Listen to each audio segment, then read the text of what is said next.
Un troisième don qui ouvre les ciels, c'est le chant. Mais quand je dis chant, je ne vois pas seulement le fait de chanter, de faire danser, non. Jusqu'aujourd'hui en Afrique de l'Ouest, il y a encore cette culture-là. On appelle ça les tambours sacrés. Il y a parfois des chefs coutumiers et quand il arrive, il y a des tambours. On appelle ça tambours sacrés. Ils ont parfois une partition. Toi, tu penses que c'est une danse, mais ils invoquent des esprits. Les chants. Tu vois une personne qui commence à chanter. Tout ça. La plupart, ce sont des chantres qui ont été offerts aux esprits. Quand lui chante, c'est les esprits qui se mobilisent.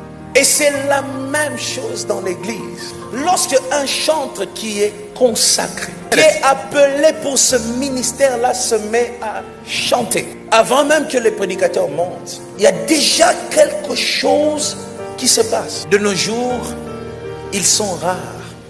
C'est des chantres qui chantent, tu n'as plus besoin du prédicateur.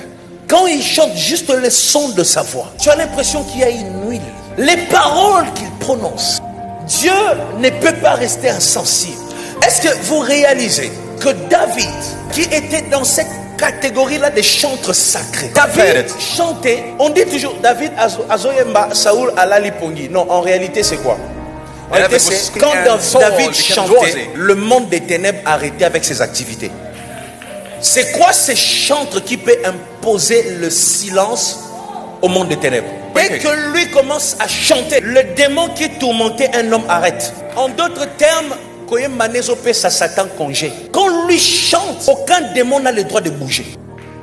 Donc il prend le monde des ténèbres en otage jusqu'à ce qu'il va finir. Ça c'est quelle dimension ça? Le monde des ténèbres s'arrête lorsqu'un chantre se lève.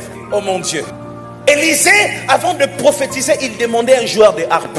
Quand vous appelez Élisée, vous lui dites consultation prophétique, on a besoin de connaître la volonté de Dieu. Il vous dit, appelez-moi un joueur. Et quand il appelait des joueurs de harpe, c'était pas les joueurs de Soudé. C'était pas les joueurs du coin de la rue. C'était des lévites. Des joueurs de harpe qui passent nuit dans les temples, qui servent dans les temples, qui craignent Dieu, qui marchent avec Dieu.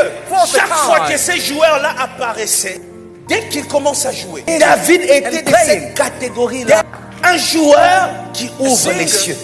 Ça, si vous lirez dans le psaume, vous remarquerez que le psaume dit louer l'Éternel avec des instruments. Parce qu'il y avait des joueurs, lorsque le roi fait adorer, lorsque les prophètes fait agir, eux qui commençaient. Donc si on comprend ces choses, on comprend aussi que le modérateur, ce n'est pas celui qui parle beaucoup.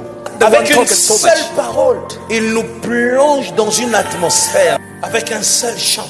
Ne négligez pas ça. Toi qui chante, tu es là en train de me regarder sur une chaise. Écoute, le fait que tu ne fais rien dans l'église, tu nous fais rater beaucoup de choses. Que le Seigneur nous donne encore des chantres sacrés dans notre génération. Ce programme vous est proposé par Moïse Mbie Ministries.